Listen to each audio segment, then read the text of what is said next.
The first ever Big East tournament took place in this building. One of the 7 original Big East teams plays its home games here. But in the 2016 NCAA Tournament second round, Providence, Rhode Island was ACC territory. Both the Miami Hurricanes and Duke Blue Devils coming away with wins in the second round of the NCAA Tournament here at the Dunkin' Donuts Center in Providence, Rhode Island. Both Miami in the South region and Duke in the West region advancing to the Sweet 16. And both the games here were fascinating in the fact that we almost saw 2 of the greatest comebacks in NCAA Tournament history. In game number 1, it was the number 3 seed, the Hurricanes, taking on the 11 seed in the South, the Wichita State Shockers. Wichita State came into this game leading the nation in scoring defense, only allowing 59 points per game on the season. Miami, in the first 11 and a half minutes, only allowed Wichita State 6 points, and they opened up a 27-6 lead in the first half. Would you believe that the Shockers erased that deficit and took the lead of their own? Well, they did. At 43-42 after a Ron Baker 3 halfway through the second half, but it was followed almost immediately with an alley-oop dunk by Sheldon McClellan off a feed from Angel Rodriguez. Miami retook the lead at 44-43, and they did not relinquished the lead after that. It was Rodriguez who led all scorers with 28 points. He also had 5 rebounds and 4 assists in the ball game. In our second game, it was the number 4 seed in the West region, the Duke Blue Devils, taking on the number 12 seed, the Yale Bulldogs, after their win against the number 5 seed, the Baylor Bears, on Thursday. And Duke was hot from the word go, especially in the first half. Grayson Allen scoring 22 first half points. The Duke Blue Devils hitting 9 of their 15 3-point attempts in the first half. Duke had a 27-point lead in the first half and went into halftime with a 23-point lead. Would you believe the Bulldogs almost erased that lead? They almost did. At one point, with less than a minute to go in the game, the Bulldogs were only down 3. Yale chipped away at the lead. Duke got a little nervous, and the partisan crowd here at the Dunkin' Donuts Center were on their feet, rooting for a second consecutive upset by the Yale Bulldogs, but it was not to be. Duke hitting free throws late in the second half to salt the game away. Duke winning the game by a score of 71-64. They advance to the Sweet 16 and Anaheim, California in the West region, where they will take on the winner of the number 1 seed, the Oregon Ducks, and the number 8 seed, the St. Joseph's Hawks. And after the game, I got a chance to talk with Duke freshman Luke Kennard. He had 13 points and 5 rebounds in the game, and I asked him to begin our conversation, how were his nerves holding up when the Bulldogs were making their big charge in this second half?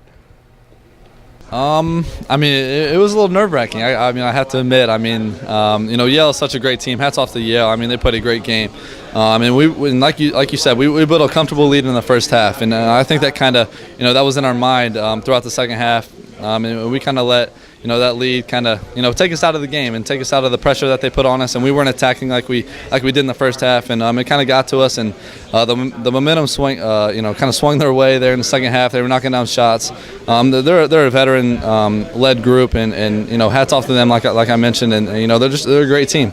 You mentioned the first half that you had in the game against Wilmington, only 4 3-pointers made as a team, 9 as a team in the first half, 9 of 15 shooting. From 3, what allowed you to have such a pretty good first half offensively and defensively too? I think it started with the defense. When we get stops on the defensive end, we rebound the ball. Take 2.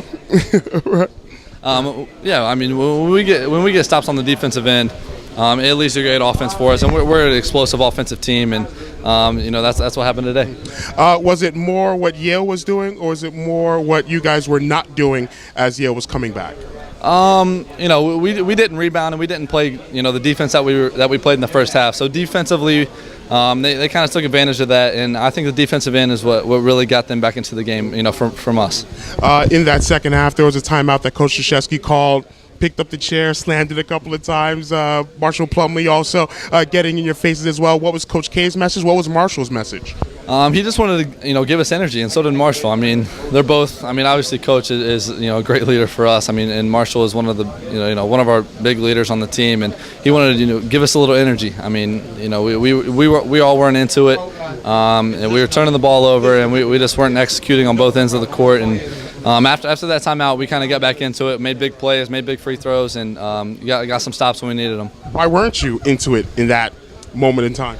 We just kind of, like I mentioned earlier, we built a comfortable lead, and the lead kind of, it kind of took us out of, our attack mode that we wanted, and it started there at the end of this first half when they kind of creep back in a little bit, but the lead, we can't let leads, get to us, and we just got to, find a way to keep building that lead.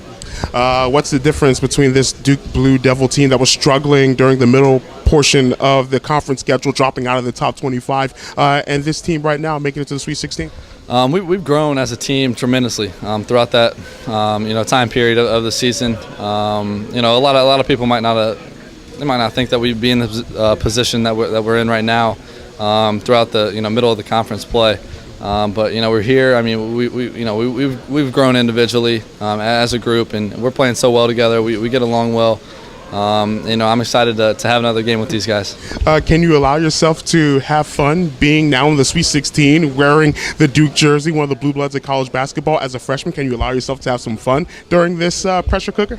Oh, that's all fun. I mean, when you get a win, it's nothing but fun. I mean, I'm having fun right now. When we play, I have fun with these guys, and I'm just looking forward to next week, and we'll see who we play, but we're going to be ready to go. So the Duke Blue Devils advancing to the Sweet 16 in the West Region in Anaheim, California. Once again, they'll take on the winner of Oregon versus St. Joseph's. The Miami Hurricanes advance to the Sweet 16 in the South Region, where they will take on the winner of the 2-7 matchup in Brooklyn on Sunday. The number 7 seed, the Iowa Hawkeyes, and the number 2 seed, the Villanova Wildcats. So stay tuned to A Lot of Sports Talk and ALotofSportsTalk.com. We also have a one-on-one interview with point guard Angel Rodriguez of the Miami Hurricanes, who had that 28-point performance against the Wichita State Shockers in Miami's 65-57 win over Wichita State. And again, stay tuned to A Lot of Sports Talk and ALotofSportsTalk.com. We will also have coverage of the Sweet 16 and the Elite 8 next week. Not sure which city we'll be in just yet, but once we know, you'll know, and we'll have post-game coverage from the Sweet 16 and the Elite 8 of the 2016 NCAA Tournament. From the floor of the Dunkin' Donuts Center in Providence, Rhode Island, this is Adesina Koiki for ALotofSportsTalk.com.